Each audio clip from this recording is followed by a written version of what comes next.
The Last Hope is one of the most powerful sidearms inside of Destiny 2. Now this weapon only drops from engrams, so it's really rare to get a god roll on this weapon. But if you are lucky enough to get yourself a Last Hope, here is the stats page for the weapon.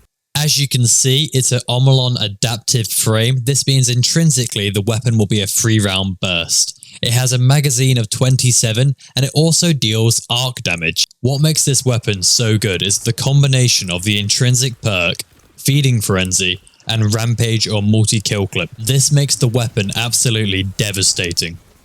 Moving into the perks for the weapon, in the first column, Quick.SAS is my favourite sight as it gives you +5 stability and +15 handling. But most sights are quite good on this weapon. It's really down to preference and what you want, but don't dismantle anything just because of the sight. Moving into column 2, if you want a PvE build, you're probably going to want to focus on reload here. And if you're going for PvP, ricochet rounds and high caliber rounds are your best perks here. Moving into column 3, Firmly Planted and Field Prep are probably the worst perks here, but there is some really good ones. You could use Grave Robber for PvE, Rangefinder is fantastic for PvP, being able to have increased range while aiming is really good.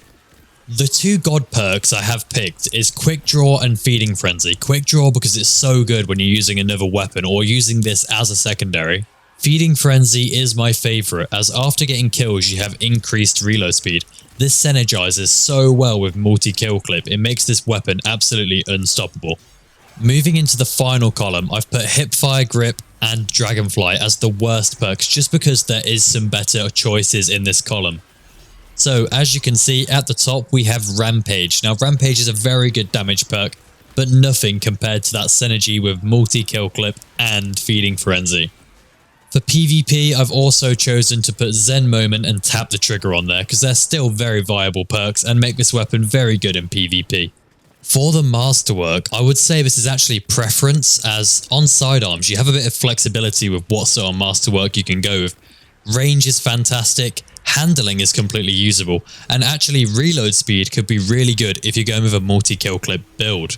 Overall, if you do get this weapon to drop, make sure to check if you get that Feeding Frenzy and multi-kill clip god roll.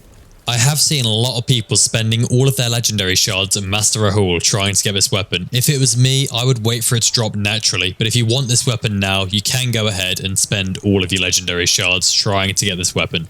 But apart from that, boys, thank you so much for watching and thank you for all the support. It's been absolutely overwhelming recently. I think we're up to 40 subscribers now. Anyway, thank you and goodbye.